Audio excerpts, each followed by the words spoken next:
All right, update time.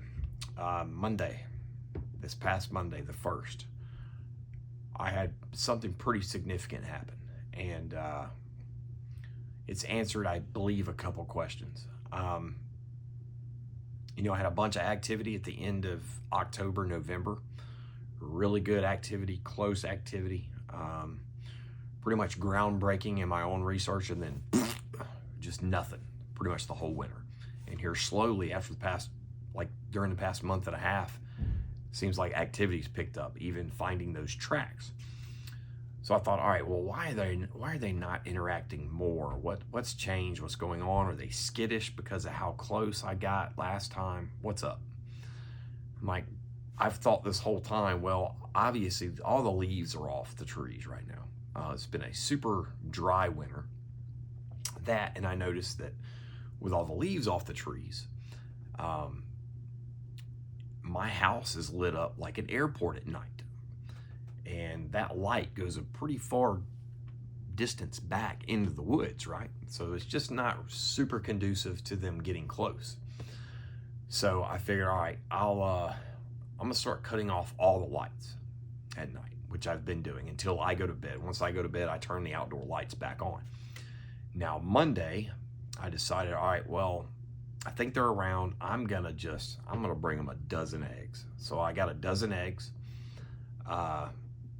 Here, I got a diagram of my house. Front yard, backyard, their hill about 300 yards away. The creek, that's the hill that, like, when I leave stuff, I cross the creek and then go to that hill, and that's when they usually throw stuff and break stuff and do all that. Before I went back there to leave the eggs, same place where they left the skinning rock on top of the stump. But before I went back there, I put my parabolic right here inside of my yard up against the fence. I walked back there, I left the eggs, nothing happened on the way back. I came back, I had one light left on, which was the one right here on the side of my house. I turned it off. Then I walked directly up my sidewalk, got my garbage can, because Tuesday is garbage day, put it in the back of my truck, and I drove to the end of my driveway to drop off the garbage. Okay, why am I telling you about my garbage? My driveway is about 1/4 mile long. While I was gone, there was a bunch of activity that the parabolic picked up. And the audio from the parabolic when I was gone paints a pretty obvious picture to me.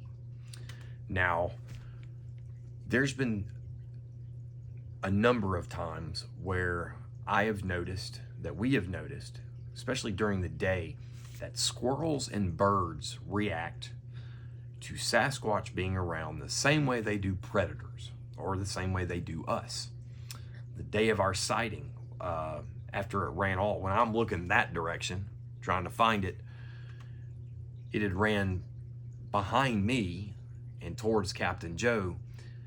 And in the video, my rear-facing GoPro video, you can hear it breaking limbs and stuff. And Joe saying, hey, there's something in front of me breaking stuff. Well, the birds are going nuts, okay? They did it the birds were going nuts for like 6 or 8 minutes. The whole time in between both sightings, those birds were going nuts in that area. Also, the last time we went out as a group to the happy place, when we first got out there, the wood line next to where we were parked, the birds and squirrels were going nuts. We kind of had a good idea that maybe they were in there.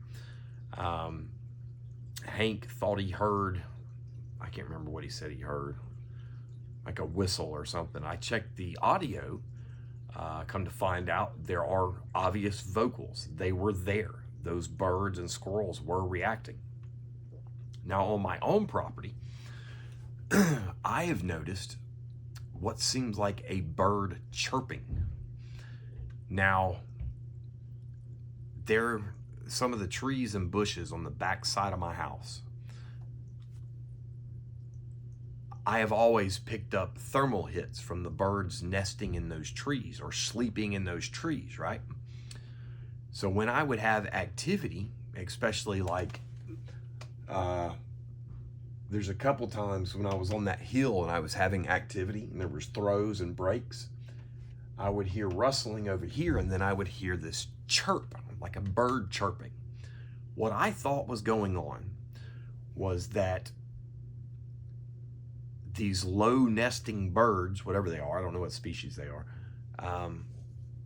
were getting disturbed by the Sasquatch. Like it happened so often that I could kind of tell where the Sasquatch were because the birds were chirping. And there was even, I wish I could remember the guy's name. He comments a lot, follows the channel. He said, yeah, it's kind of weird that birds are chirping at night, which I agreed. But what I figured was they were just getting disturbed, right? And it's been on nights to where like 100% I know they're there. It starts out with a throw, a break, rustling, and then a chirp, and then an actual vocal, like a known Sasquatch vocal. So I thought that's what was going on, where these birds were just interacting, getting scared from the Sasquatch being close. So in a way it was helpful because I'm like, all right, well, if it's close enough to scare these birds, they've got to be within, what, 10, 15 feet of the birds, something like that. So it gave me a distance and direction. On the audio, from what I hear on this audio, they are not scaring birds and making them chirp. The chirp is them. It is a high-pitched, sometimes it's so loud. I've heard it out here before with no activity going on. Sometimes it's so loud, it sounds like when you've got a smoke detector, when the battery's going dead and it makes that high-pitched chirp. That's what it sounds like. But again, always assumed it was a bird. And this is why I 100% think it's them doing the chirp, and it makes sense now. Now, I don't know if they're doing that chirp to throw me off so I'll think they're a bird, or they're actually trying to show me where they're at. I don't know why they do it. But what I think I have discovered is it's them 100% doing it. Now, I've got a list of the stuff that happened. I'll just have to go from memory. But basically what happens is nothing happens when I drop the eggs off. I walk back, nothing happens. I get my truck, I drive away, and just as you can hear on the parabolic, my truck, like you can't hear it anymore, there's some crackling noises, like something's stepping pretty close. Now the parabolic's here, so it's gotta be, I've got a planter box right here. So it's gotta be probably within this area. And then there is a loud commotion. Like a bunch of stuff is pushed over. The only thing I could think of is I've got several garden tools out here because we've been doing stuff in the yard and stuff. I've got I got a spot over here where there's metal, the chicken coop.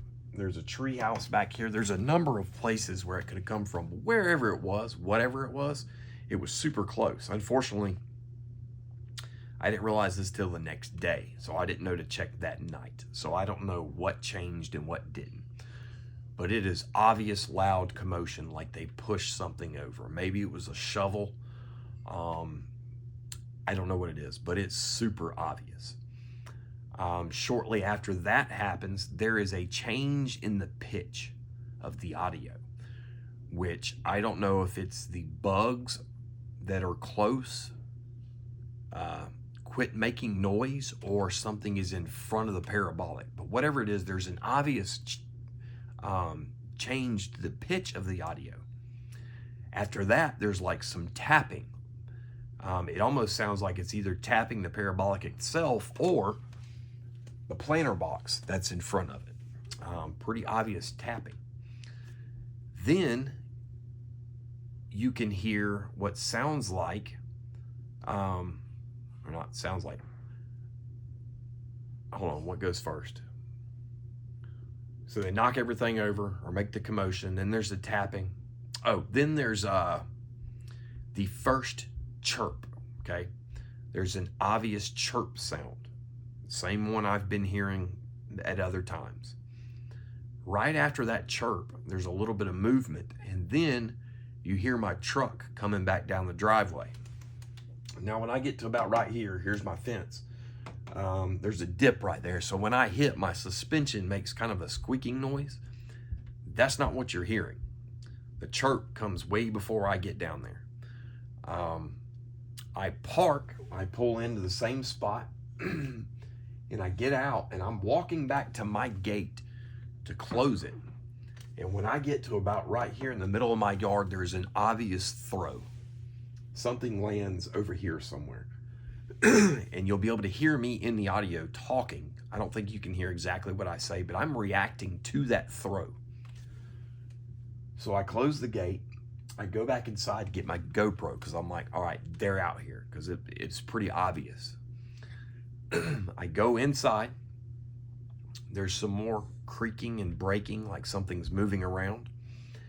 And then you're going to hear my door open and shut. And when it shuts, there's two chirps, obvious. As soon as my door shuts, there's a loud chirp. There's cracking and breaking like something's moving quickly. And then another distant chirp that's just like the other one. So as soon as I shut the door, it goes chirp, crack, crack, chirp. It's them. I don't say 100% a lot, but experiencing what I've experienced around here over the years and listening to that audio, this chirp sound is 100% them, I think. I still have to prove that, but to me, unless this is just a whole bunch of coincidences at once, then whatever. I don't believe that. These chirps are definitely them. They do it right before. And what's crazy is the parabolic picks up the sound of my truck after they hear my truck, or after they hear it. So you hear their first chirp, then the movement, then you hear my truck in the parabolic. And then they do it again when I shut my door and I'm coming back. Now, I realize with audio, I'm just going on clues. But one, you've got all the commotion that they made, whatever it was. The throw, which I witnessed myself. I didn't see the object, but I heard it. Something obviously landed in my yard. You'll hear it on the recording. And these chirps, the timing of it is just so obvious. But I'm going to be testing that out. I'm a little torn. I almost want to do the chirp back to them to see if I can get a reaction. But then there's another part of me that doesn't want to like let them know that I know it's them doing the chirp. You know, I don't know why they're doing it. Obviously, it seems like they're communicating with one another. I don't know why they do it when I'm around. If they're trying to get me to go over there, or they're trying to throw me off like, hey, I'm not a Sasquatch, I'm a bird. You know, there's no way to know exactly why they're doing that. But it does give me something really good to test in the future. So I'm very happy about that. And it only took 7 years to figure it out. You know, oh, it's crazy. You've got to, doing this type of research, you definitely, patience. You definitely you build up your tolerance for, you build your ability to be patient, you know. And they always say, be careful what you pray for. Don't ever pray for patience from God. But, you know, that's what it's all about. Being patient and documenting even the little things that don't seem like they matter. You know, I thought these were bird chirps for years, you know. But now I think it's them. And, you know, that's pretty cool because they do it a lot. I have that chirp recorded a couple different times, you know. So, very cool. In about a week, a little over a week, my group, Lloyd, Happy, Hank, maybe a few others, and the guys from BFFG from Florida, we are all going out to the Happy Place. So that's coming up. That should be pretty cool. I'm very excited about that. We're going to be experimenting with some instruments and some other things. So see how that goes. But I will keep everyone updated, and I'm going to just put the audio, just the straights, like 7 minutes long, 5 minutes long. I'm not going to touch the audio. I'm not going to try to change it, enhance it, nothing. Listen to it with headphones in a quiet place, and I think you'll be able to hear what I hear. Seems pretty obvious to me, but I know sometimes when you put stuff online or on YouTube, it degrades the quality. But I'll try to work on it some more, maybe isolate things a little better, something like that. But for right now, I'm just going to put up, you're going to hear exactly what I heard. Okay, I will talk to y'all later.